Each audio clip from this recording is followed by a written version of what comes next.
Hey, what's up, everybody? True Boxing here. Thank you for coming back to Get Hit with the Truth. So today we are doing the recap from the Friday, March 8th, DAZN pay-per-view card that was headlined by Anthony Joshua and Francis Ngannou in their heavyweight showdown. Now, before we get into that, if you could smash the like button, leave a comment, or subscribe to the channel, I really do appreciate any and all support that I can get as I continue to build my channel here.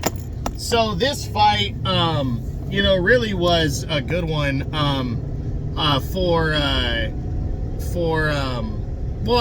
This whole card ended up being solid. We're going to talk about 4 fights, obviously the main event, but I'm going to get into the 3 big fights that were on the undercard, or bigger fights. We're going to start with the 154-pound vacant title fight that saw Magomed Kurbanov battling Israel Madrimov.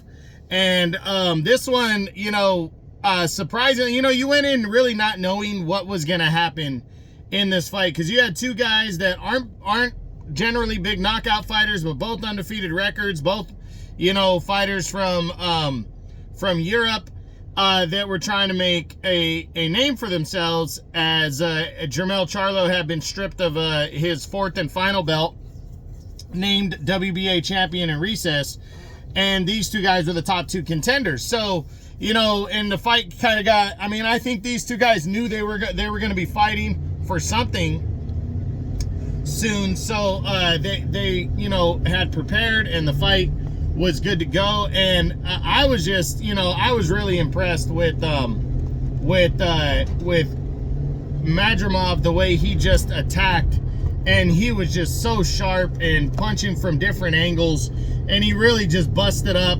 Kurbanov and stopped him impressively in 4 rounds to become the new WBA super welterweight champ at 154. So it was a big win.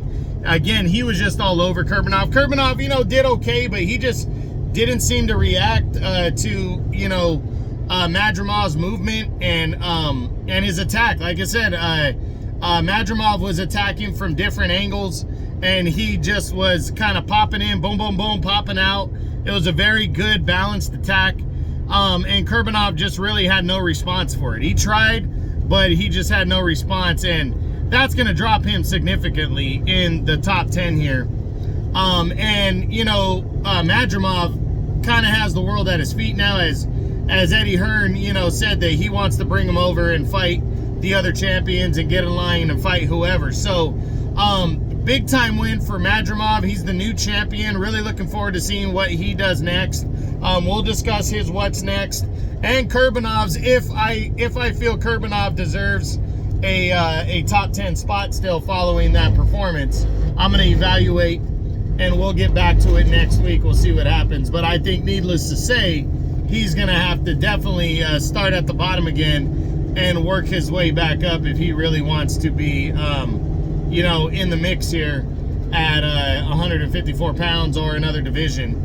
He's going to have to restart. So we'll see. But again, we'll discuss their what's next week. Now, getting to the next one, the next fight, which was another title fight. This one for the WBC featherweight title at 126. You had reigning champion Rey Vargas finally making his first title defense after over a year and a half of being champion and not defending his belt, taking on the undefeated top challenger Nick Ball from the United Kingdom. And at the presser the day before, you really saw the significance in the height. Vargas 5'7" to 5'8", Nick Ball only 5'2", and but Nick Ball, no pun intended, but a little ball of fire, while Rey Vargas, the veteran, has been there and but had been out of action for over a year since moving up to 130 and losing, and now he's moving back down to 126, trying to make that weight. And it ended up being a good fight. I picked Vargas to win this fight, but I thought, I just his height and reach advantage, I thought, was going to spell the difference. In the first half of the fight, it did. He absolutely was in control and was winning that first half of the fight.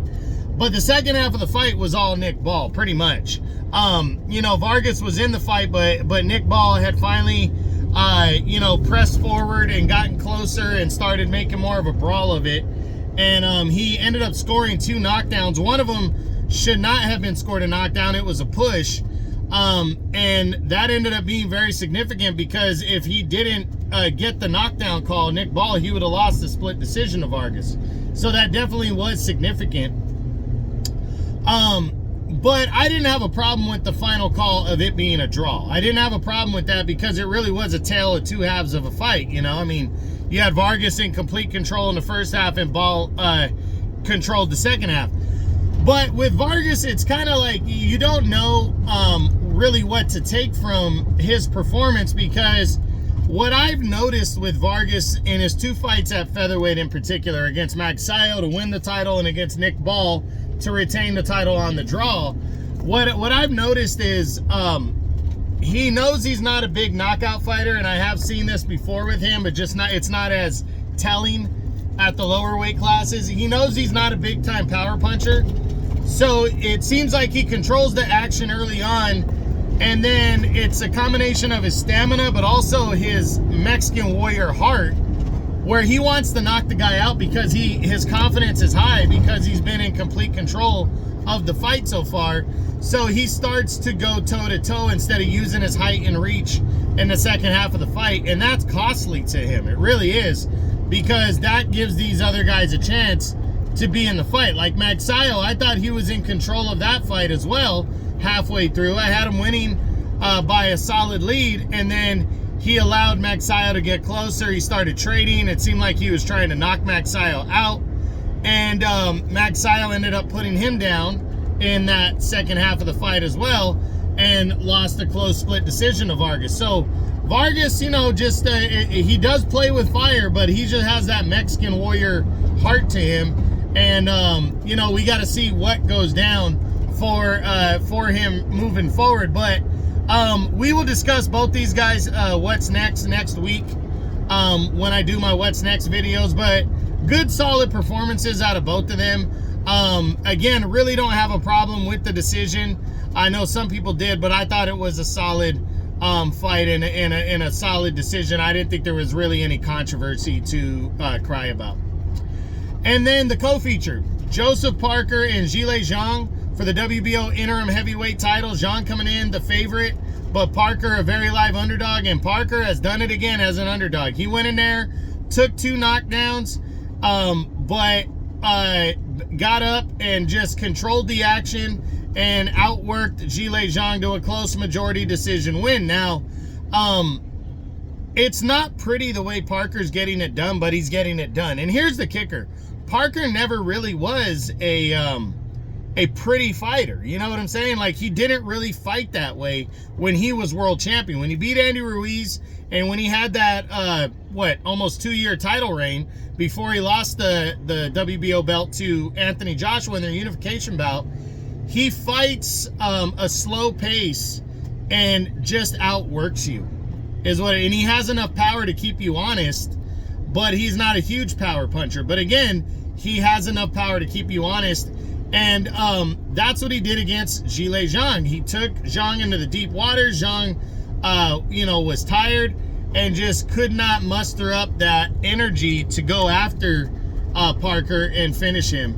And Parker just relied on that, outworked the 40-year-old, and got a what I think was a deserving majority decision. But apparently there is a rematch clause in the contract according to Parker, so we'll discuss a what's next on both of them anyways, but definitely go into that. But a big win for Joseph Parker, puts him right back into title contention. I mean, of course he has to beat him again to leave no doubt, but we'll see what happens moving forward. But a big win. And Zhilei Zhang, nothing to hang his head about. I just think the guy needs to come in better shape. I really believe that, and stop hoping for that early knockout. And I think he needs to make some adjustments if they do have a rematch. So we'll see what goes down. But now the main event, Anthony Joshua versus Francis Ngannou in their heavyweight showdown. And Anthony Joshua showed everybody what it is to be a heavyweight boxer and how focused he is, as he just destroyed Francis Ngannou in 2 rounds. He got the first round knockdown, which was impressive. It was just a right hand right down the pipe. Then in the second round, it was a right hand over the top of Ngannou's left. It was a counter punch that hurt Ngannou, and it really did hurt him. And he finished him with a straight right hand that just absolutely laid Francis Ngannou out, knocking him out cold, as Anthony Joshua, you know, scores a second round knockout victory in brutal fashion. And Anthony Joshua just looks so utterly focused right now. You know, he really does. And he looks supremely confident, but not overconfident. He just looks focused. And this is a dangerous Anthony Joshua, and I'm really looking forward to seeing what he does next and against who. I'm not sure there's a heavyweight that can beat him right now. And that includes Alexander Usyk. But, of course, we're not going to see until Fury and Usyk fight and see if Joshua gets the winner. But, again, we'll discuss all that when we do his What's Next video next week. Francis Ngannou, you know, really nothing to hang his head about. I think this really does show that Tyson Fury was overlooking Ngannou in their first fight. That's one thing. And he definitely overachieved. But, I mean, given Anthony Joshua's talent and his projection since he was young, you know, he's a very legitimate and good heavyweight, you know, and good fighter. He's a former two-time champion. So, you know, this guy is very good, and, you know, as I said, nothing really for Francis Ngannou to hang his head about losing to him. And I hope he does what Anthony Joshua told him: keep fighting, you know, stay in boxing and keep getting better, and go after maybe that third big money fight that he's been wanting against Deontay Wilder. But you know, like I said, we got to see and see what goes down. But a good card. I enjoyed it. And I'm glad I was able to watch it. So that's it. That's what I got. That's my recap from the March 8th DAZN pay-per-view card that was headlined by Anthony Joshua and Francis Ngannou. I hope you enjoyed the video. If you did, smash the like button, leave a comment, or subscribe to the channel. I appreciate any and all support. This is True Boxing. You've been hit with the truth.